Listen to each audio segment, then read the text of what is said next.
दोस्तों नमस्कार। दोस्तों आप किसी कंपनी के आईपीओ में पैसे लगा करके पैसे बना सकते हैं।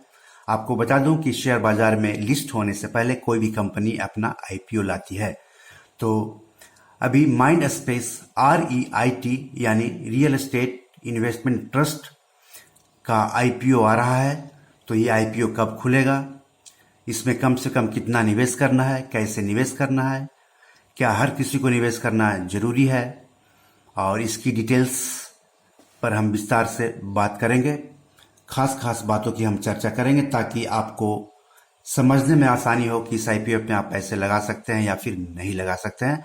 लेकिन मैं आपको एक बात स्पष्ट कर दूं कि ये जो मैं जानकारी दे रहा हूं माइंड स्पेस REIT के आईपीओ के बारे में, वो सिर्फ जानकारी के लिए है, इसे सलाह मत मानिएगा। इस आईपीओ में पैसे लगाने या नहीं लगाने का फैसला आपका स्वयं का होगा। हालांकि आप अपने भरोसेमंद सलाहकार से सलाह ले सकते हैं। तो चलिए माइंड स्पेस REIT के आईपीओ की खास बातों की चर्चा कर लेते हैं। तो 27 जुलाई को निवेश के लिए खुलेगा। 29 जुलाई तक आप इसमें निवेश कर सकते हैं। प्राइस बैंड है 274 रुपया से लेकर के 275 रुपये प्रति शेयर। लॉट साइज है 200 यूनिट, यानी कम से कम आपको 200 शेयरों में निवेश करना होगा। उसके बाद 200 के मल्टीपल यानी 400, 600, 800, 1000, 1200, 1600, है ना, 2000 शेयरों में निवेश करने होंगे। मतलब कम से कम आपको 200 गुने 274 यानी 54,800 रुपये का निवेश करना जरूरी है। यानी आपके पास 54,800 रुपये होने चाहिए माइंड स्पेस REIT के आईपीओ में निवेश करने के लिए। आईपीओ से कंपनी 4,500 करोड़ रुपए जुटाएगी। इस इशू में 1,000 करोड़ रुपए के फ्रेश शेयर और ऑफर फॉर सेल यानी OFS के तहत 3,500 करोड़ रुपए के शेयर जारी किए जाएंगे। Mind space business park REIT Raheja Corp और ब्लैक स्टोन ग्रुप की संयुक्त इकाई है। के रहेजा कॉर्प की हिस्सेदारी वाली माइंड स्पेस के पास मुंबई, पुणे, हैदराबाद और चेन्नई में 2.95 करोड़ वर्ग फुट लीज पर देने योग्य जमीन है।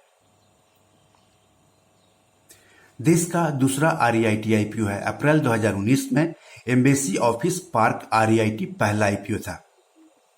कई संस्थागत निवेशक में 1,125 करोड़ निवेश की प्रतिबद्धता जता चुके हैं। इनमें सिंगापुर का sovereign fund GIC, Fidelity group, capital group और फुलरटन ग्रुप शामिल है। ये निवेशक इशू में 25% हिस्सेदारी हासिल करेंगे। वित्त वर्ष 2019-20 में वित्त वर्ष 2018-19 के मुकाबले कंपनी का रेवेन्यू 21% बढ़कर 2,026 करोड़ था। वित्त वर्ष 2019-20 में कंपनी ने 514 करोड़ रुपए का मुनाफा कमाया था। 31 मार्च 2020 को खत्म हुए वित्त वर्ष तक इसके कुल पोर्टफोलियो की मार्केट वैल्यू 23,675 करोड़ रुपए थी। मई तक इसके कुल पोर्टफोलियो का 92.4% हिस्सा लीज पर जा चुका था और इसका औसत किराया 52.5 रुपये प्रति वर्ग फुट था। ये तो आईपीओ की डिटेल्स आपने जाना, लेकिन अगर आप इसमें निवेश करते हैं तो कहीं पर भी निवेश करने के पहले उसके जोखिम भी डाल लेना चाहिए, जोखिम पर भी नजर डाल लेना चाहिए कि अगर आप किसी चीज में उसमें निवेश करते हैं तो आने वाले दिनों में क्या क्या रिस्क हो सकता है, कि क्या नुकसान हो सकता है, नहीं हो सकता, तो ये भी जानना जरूरी होता है। तो माइंड स्पेस REIT के आईपीओ में अगर आप निवेश करते हैं तो ये रिस्क की आशंका है। कमर्शियल रियल एस्टेट मार्केट में किसी भी तरह की अस्थिरता कंपनी के कारोबार पर बुरा असर डाल सकती है। कंपनी की आय का महत्वपूर्ण हिस्सा सीमित किराएदारों से आता है। अगर इन किराएदारों की स्थिति खराब हुई तो कंपनी के आय, मुनाफा और विस्तार योजना पर बुरा असर पड़ सकता है। कोविड-19 ने कंपनी के कारोबार को बुरी तरह प्रभावित किया है और भविष्य में ये महामारी कमर्शियल रियल एस्टेट की मांग को कम कर सकती है। तो चलिए, ये मैंने बताया माइंड स्पेस REIT के आईपीओ में निवेश से जुड़े कुछ खास बात और इसके रिस्क। अब चूंकि REIT का हम यहाँ पर जिक्र कर रहे हैं तो आप जानना चाहते होंगे कि ये REIT दरअसल होता क्या है। तो REIT market regulator SEBI registered वैकल्पिक निवेश कोष यानी alternative investment fund AIF category का निवेश साधन है। REIT रियल एस्टेट सेक्टर की कंपनियों द्वारा पैसा जुटाने के लिए या फिर वैसी कंपनियों में पैसा लगाने के लिए गठित किया जाता है 2016 में सेबी ने REIT को लॉन्च करने की मंजूरी दी थी। आपको बता दूं कि REIT को शेयर बाजार में लिस्ट करने से पहले IPO लाने के लिए कहा जाता है, यानी IPO लाना पड़ता है REIT लॉन्च करने से पहले कंपनियों को। REIT में खुदरा निवेशकों के अलावा सांस्थानिक निवेशकों को भी पैसे लगाने की अनुमति है।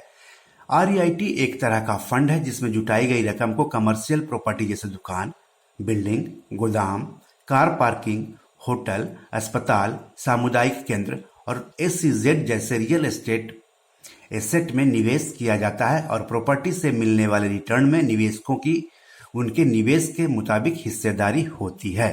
तो दोस्तों, ये रही बात माइंड स्पेस REIT के IPO की और REIT दरअसल होता क्या है उसके बारे में।